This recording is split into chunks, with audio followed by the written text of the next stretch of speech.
नुकत्याच आलेल्या बातमीनुसार बारामतीच्या पोटनिवडणुकीत काँग्रेसने अखेर माघार घेतली आहे। आज सकाळी राष्ट्रवादी काँग्रेसचे आमदार रोहित पवार यांनी काँग्रेसचे नेते हर्षवर्धन सपकाळ यांच्यासोबत जवळपास 1 तास चर्चा केली होती।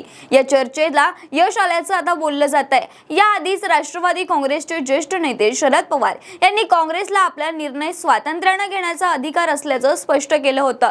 दरम्यान बारामतीची ही पोटनिवडणूक बिनविरोध व्हावी अशी भूमिका राष्ट्रवादीकडून सातत्याने मांडली जात होती आणि अखेर बारामतीच्या पोटनिवडणुकीतून पक्षश्रेष्ठींच्या आदेशानंतर आकाश मोरे यांनी अर्ज माघारी घेतलाय। माध्यमांशी बोलताना आकाश मोरे नेमकं काय म्हणालेत बघूयात।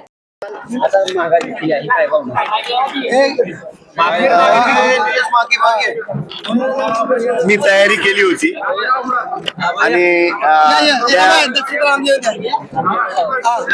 मी निवडणुकीची पूर्ण तयारी केली होती। निवडणुकीला आम्ही सामोरे जाणार होतो, पण अचानक आमचे वरिष्ठ आदरणीय सपकाळ साहेब त्यांनी खरगे साहेब आणि आमचे चनितल्ला निरीक्षक ऑल इंडियाचे महाराष्ट्राचे ऑब्झर्व्हर चनितल्ला यांच्या निर्देशानुसार सपकाळ साहेबांनी आमच्या सर्व ज्येष्ठ मंत्र्यांशी, माजी मंत्र्यांशी, सगळ्या MPCच्या सदस्यांशी चर्चा करून, जिल्हा काँग्रेसशी चर्चा करून निर्णय केलेला आहे की आपण इथं थांबलं पाहिजे।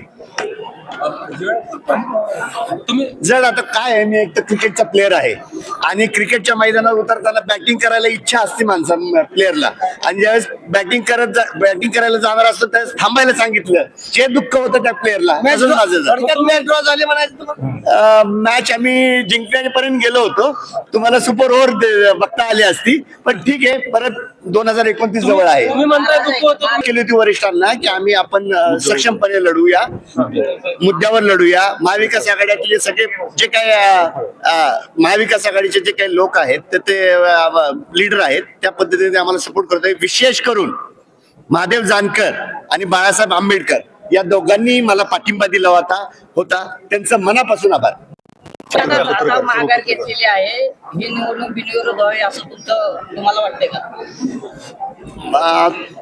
लोकशाहीमध्ये निवडणुका व्हायला हव्यात, पण असा प्रसंग असल्यामुळं, या निवडणुकीला दुःखाची झालर असल्यामुळं आपण वेगळा विचार करू शकतो। मात्र तरीही बारामतीची निवडणूक बिनविरोध होणार नाही, कारण अजूनही अनेक अपक्ष उमेदवारांचे अर्ज माघारी घेतलेले नाहीयेत। आतापर्यंत 30 उमेदवारांनी अर्ज माघारी घेतलेत आणि 23 उमेदवारांचे फॉर्म अजूनही बाकी आहेत।